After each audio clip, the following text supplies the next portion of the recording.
Hey folks, Jonathan here. Went to a garage sale this morning while I was out towing and bought a couple things. They had 3 Trail 90 Hondas there. One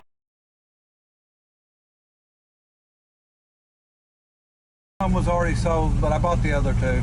So we're going to go pick them up and check them out. And I'll show you when we get there.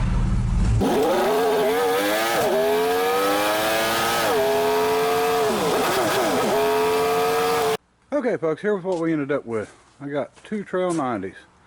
Happened to see these at a garage sale, and there's actually 3 of them, and I wasn't able to get the other one. The guy had already took a deposit on it, but I did let him know that if the guy didn't take it, to let me know. I was interested. This one's got the extra gas tank. This bike is marked as a barn find, and it has got, let me see if you can see this, 581 miles on it. This one will actually probably clean up better than the other one, even though this one's kind of dirty. Muffler and everything's in good shape. This one's got a little rust on the muffler. Somebody's touched it up a little bit, but the rest of the bike is pretty much original. But this one's got over 5,000 miles on it. But it's pretty clean. Both of them's got the extra seat and the pegs in the back. These have got a high and a low, along with the 3-speed automatic. I think it's 3-speed. It may be 4, but I think they're 3. Really good shape. Neither one of these bikes have been restored or anything. Just old original. And this one on this side is the older one. This was a 1970. And it was made in 70, and the one on the other side is actually a 1973. And like I said, I've seen them, and they're in such nice shape. The tires are really good on them. Kicked this one over a few times, and it actually tried to start, so they've just been sitting for quite a while. Like I said, that one is pretty dirty, and like I said, they claimed it was a barn find, so we'll see. But like I said, I left word on the other one. If the guy don't take it, I'm interested. Wasn't cheap. I gave $800 a piece for them. And I know to some of you that sounds high as can be, and to others, that know the market on these, will tell you real quick that that's not a bad price. But anyway, we may do some, some videos on these, maybe a first start video or something later on.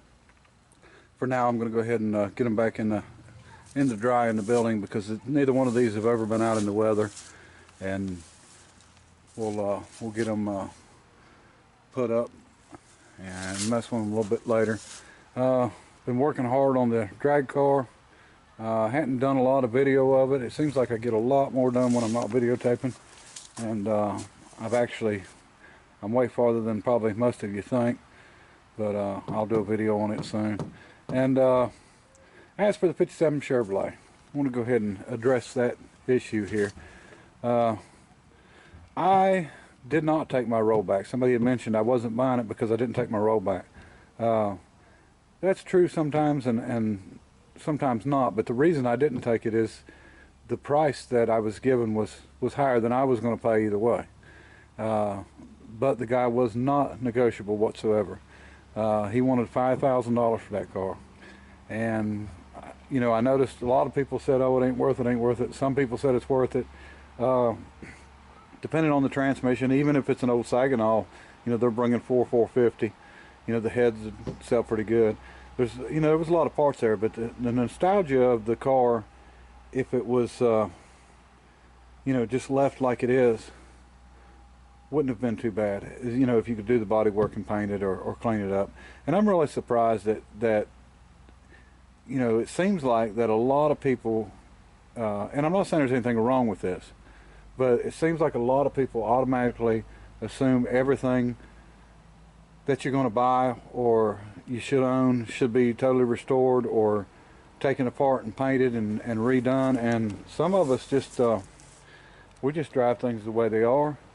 And I would see absolutely no problem with somebody buying that 57, cleaning it up, putting some tires on it, making it safe, and just driving it. And while I'm driving this truck and enjoying it, and then the guy down the road's got the the truck that he's redoing that he's been working on for 15 years, I'm enjoying this thing. And maybe they don't want to be seen in something like this, and I mean, I understand that, but you know, it don't bother me a bit. I am who I am, and that's the way I'm always going to be. So, but yeah, the 5,000 entirely too much to me. I think probably around 2,500 would have been a deal. I could have made a little money on it. At 5,000, you know, you're looking at, you're going to have, you know, $400 or $500 in the back window. If I could have found a back window, I could do it myself. It's not a big deal to put one in. But, you know, then you're going to have to clean it up. You know, if I would have bought that car, the way that I would have attacked it would be cleaning it up, getting some wheels and tires on it, firing the engine up, just start it from a cheater tank and getting the back glass in it. And I probably wouldn't have done any more than that, just to be able to show the person that come to look at it that it ran.